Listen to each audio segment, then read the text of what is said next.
Hi மக்களே வணக்கம். Big Boss season 9 நம்ம சேனலில் சப்ஸ்கிரைப் பண்ணி உங்கள் ஆதரவை நம்ம கொடுக்குன்னு கேட்டுக்கிறோம்.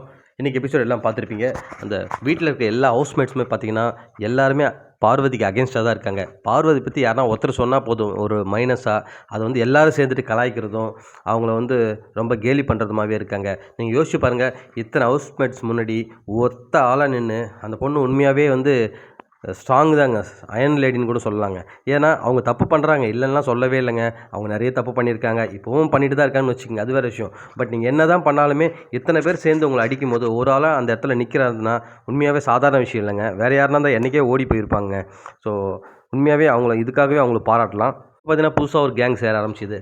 கனி, சாண்ட்ரா, திவ்யா. ஸோ இவங்க 3 பேரும் பார்த்தீங்கன்னா சேர்ந்துட்டு பார்வதி பற்றி பொருளை பேசிட்டு தான் இருக்காங்க. இந்த பக்கம் பார்த்தீங்கன்னா அரோராவுமே பேசிட்டு தான் இருக்காங்க. அமித் ஒரு நாள் கூட இருந்தார். இப்போ அவங்க ஒய்ஃப் வந்து சொன்னதால் அவருமே கொஞ்சம் டிஸ்டன்ஸ் மெயின்டைன் பண்ண ஆரம்பிச்சிட்டாரு பாருக்கிட்ட. ஸோ இனிமேல் பாருக்கிட்ட யார் கிட்ட போவாங்கன்னு தெரியல. சுபிக்ஷா மட்டும் இன்றைக்கி போய் ரொம்ப நேரம் உட்காந்து பேசிகிட்டு இருக்காங்க. ஸோ கமருதீனுமே எவ்வளோ நாள் வந்து பார்வதிக்கு சப்போர்ட்டாக இருக்க போகிறான்னு தெரியல. ஸோ நாளைக்கு ஃபேமிலி டாஸ்கில் 2 பேர் ஃபேமிலி வந்தால் மேக்ஸிமம் தெரிஞ்சிடும் அவங்களுடைய ஸ்டாண்ட் என்னன்னு சொல்லிட்டு. இந்த பேரண்ட்ஸில் திவ்யாவோட அப்பா பார்த்தீங்கன்னா கொஞ்சம் ஓவராக தான் பார்வதியை கலாய்ச்சிட்டான்னு சொல்லணும். கலாய்ச்சிட்டார் சொல்கிறதுக்கு பதிலாக பார்த்தீங்கன்னா அவங்கள உண்மையாகவே ரொம்பவே வன்மத்தை கைக்கிருக்காருந்தாங்க சொல்லணும். ஏன்னா நீங்கள் எபிசோடு பார்த்த அப்படி தான் தெரியுது அவர் எவ்வளோ பேசியிருக்காரு, பார்வதி எவ்வளோ வந்து டேமேஜ் பண்ணியிருக்காருன்னு. ஸோ இதுக்கு எல்லா ஹவுஸ்மேட்ஸ் பார்த்தீங்கன்னா அவ்வளோ ஆனந்தப்படுறாங்க.